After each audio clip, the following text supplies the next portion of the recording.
Olá, querido irmão e irmã. Hoje trago novamente uma meditação sobre os dias da semana da nossa liturgia.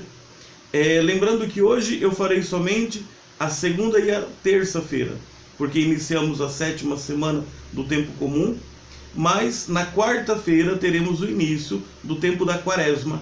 Então, para quarta-feira de cinzas, quinta, sexta e sábado, há um outro vídeo sobre o início da quaresma, tá certo?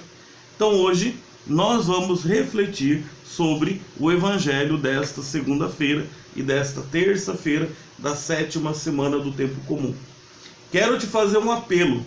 Você tem que deixar o vídeo circular, correr aí, pelo menos por 3 minutos.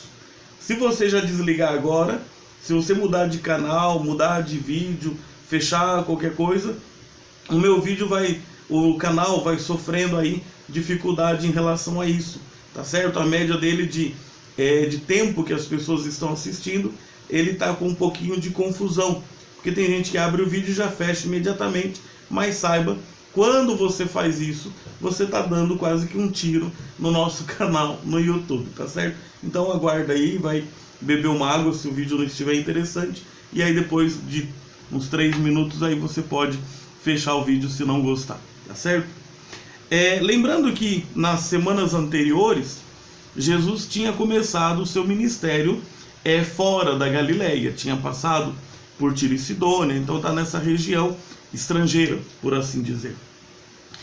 O evangelho dessa segunda-feira é Marcos 9, do 14 ao 29, e o da terça-feira, Marcos 9, do 30 ao 37. Então, o nosso olhar hoje é sobre todo esse conjunto do capítulo 9 e do versículo 14 até o versículo 37. O que nós temos aqui? Na segunda-feira, nós temos o acontecimento daquele epilético endemoniado e que, num primeiro momento, os apóstolos não conseguem expulsar aquele demônio, mas depois Jesus realiza aquele exorcismo. E na terça-feira nós temos o segundo anúncio da paixão de Jesus, a reação dos discípulos sobre a pergunta quem é o maior e depois a orientação de Jesus. Então pegue aí na sua Bíblia, Marcos 9, versículo 14. O que chama a nossa atenção aqui?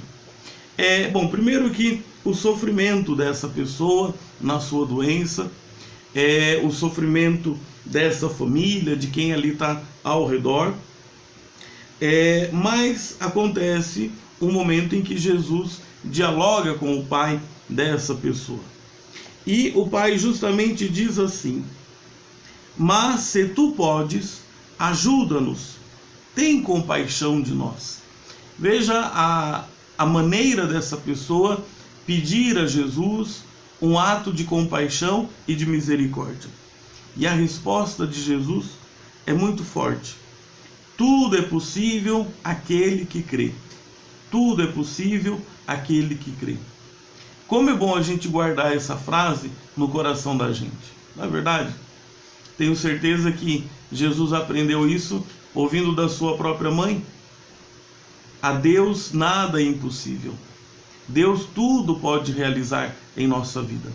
Porém, no final, quando perguntam para Jesus como é que ele realizou aquele milagre, como que ele realizou aquele exorcismo, ele diz que alguns males não podem sair senão pela oração. Vejam, o próprio Jesus diz que para expulsar os demônios, para libertar as pessoas das suas amarras, necessita de oração. Imagina nós, no nosso dia a dia, nas nossas lutas. Quanta oração nós precisamos, não é verdade? O segundo texto é a segunda vez que Jesus anuncia a sua paixão, o seu sofrimento.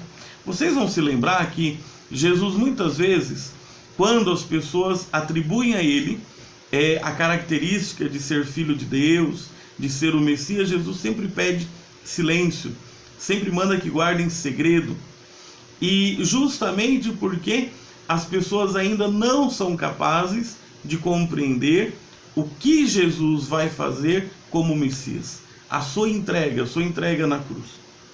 E nesse momento, Jesus faz a sua segunda apresentação, o segundo anúncio do seu sofrimento. Ele diz: o Filho do Homem será entregue às mãos dos homens, e eles o matarão, e morto, depois de 3 dias, ele ressuscitará. São Marcos diz que os apóstolos não compreendiam e tinham medo de interrogar. Tomem cuidado com essa atitude. Dúvidas sempre vão aparecer na nossa cabeça. Isso faz parte da nossa capacidade de inteligência, de refletir sobre as coisas. Então, sempre haverá alguma dúvida, sempre haverá alguma questão em nosso coração. Mas a gente não pode ter medo de buscar essas respostas. E São Marcos vai mostrar justamente isso. Eles não compreendem, não interrogam, mas começam a se perder em assuntos que não vale a pena. Diz assim: chegaram a Cafarnaum e Jesus pergunta sobre o que vocês estavam conversando no caminho. E eles ficam em silêncio, porque pelo caminho estavam discutindo quem seria o maior. Não compreendem o anúncio da cruz, não entendem, não têm coragem de perguntar, mas a atitude consequente deles é justamente o corolário, a consequência daqueles que não compreendem o mistério da cruz. Se perdem no desejo do poder, no desejo da vantagem. E Jesus toma uma criança, aliás, diz assim: ele se sentou, chamou os 12 e disse: se alguém quiser ser o primeiro, seja o último de todos e o servo de todos.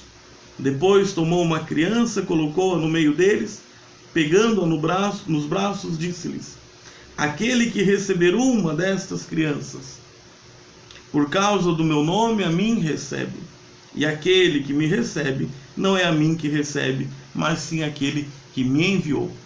Diante da atitude dos discípulos de se questionarem quem seria o maior, Jesus apresenta a eles, dentro daquela sociedade, aquele que era apresentado como o menor, como o sem valor, como aquele que estava sempre no escanteio, na margem das decisões e reflexões das pessoas. Querido irmão e irmã, essa segunda-feira e terça-feira da 7ª semana do tempo comum apresentam para nós 2 coisas essenciais. Não há libertação sem oração constante. Ninguém vence os seus demônios se não aprender a rezar. E depois, diante do mistério do sofrimento de Jesus, nos momentos em que as nossas cruzes se tornarem para nós um mistério, tenha toda a coragem de buscar em Jesus as respostas que você precisa. E se você não fizer, vai muitas vezes correr o risco de ter atitudes como os discípulos, de não compreenderem a cruz e procurarem por isso a vantagem própria. Querido irmão e irmã, Deus o abençoe. Curta esse vídeo, compartilha, se inscreva no canal, divulgue aí esse trabalho para que outras pessoas possam também ter uma meditação diária do Evangelho. Fiquem com Deus.